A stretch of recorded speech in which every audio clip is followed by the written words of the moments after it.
Business 130, Business Ethics, Chapter 2, Indigenous Ways of Knowing and Quantum Science for Business Ethics. So Indigenous ways of knowing is a knowledge passed on over hundreds of years through stories and other non-academic ways. And then quantum science is a science at the most basic level. So quantum science has similar findings about the nature of the world as those reached by Indigenous ways of knowing. While most non-native scholars aren't willing to investigate knowledge that is outside the borders of academic disciplines, many scholars embrace the idea of it having holistic concepts and principles. Unfortunately, IWOK, or Indigenous Ways of Knowing, have been labeled as primitive and nonsensical. So Indigenous Ways of Knowing is another way to find the truth.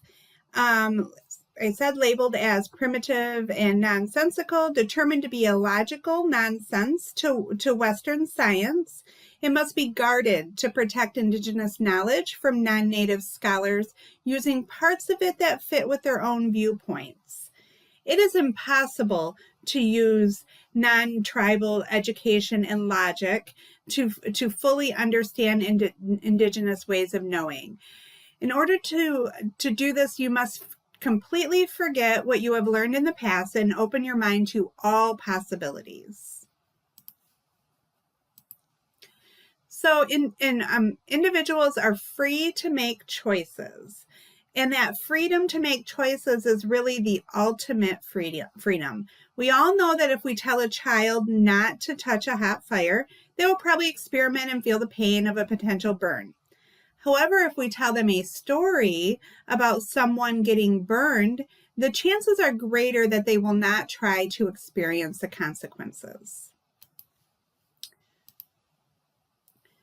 Native and academic scholars must be attuned to ethical boundaries and trust in the process of how cultures create truth. Native scholars are cautious about the takers and travelers who continue to exploit and appropriate Native knowledge. History has proven that Euro-Americans will use their logic and reason to justify the pilferage of land and knowledge. So the buffalo and the field mouse.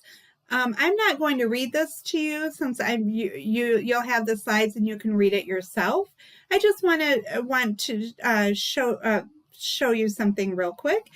So the lesson learned with the story is if you are proud and selfish, you will lose you will lose all in the end.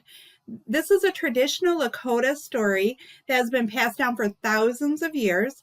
And like so many of the stories, they were used to teach lessons, explain the past, and entertain. And you'll really like the story. Moving on.